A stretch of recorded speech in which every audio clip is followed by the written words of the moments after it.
Mana alhamdulillah operatsiyalarimizni tugatib oldik. Birinchi patsientga bu главный vrachimiz patsientlari edi.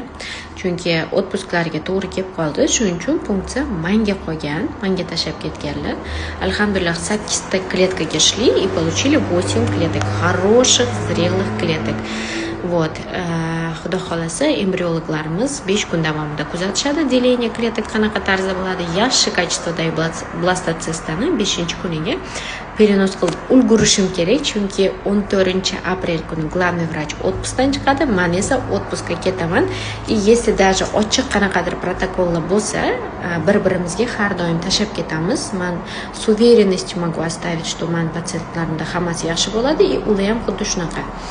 Вот, shuni kutyapman. 14 kuni bular ishga chiqadi, men 14 kuni отпуска chiqaman, xudo xolasa. Не терпится, за двоих практически работаю и judayam qattiq oxirgi kunlarda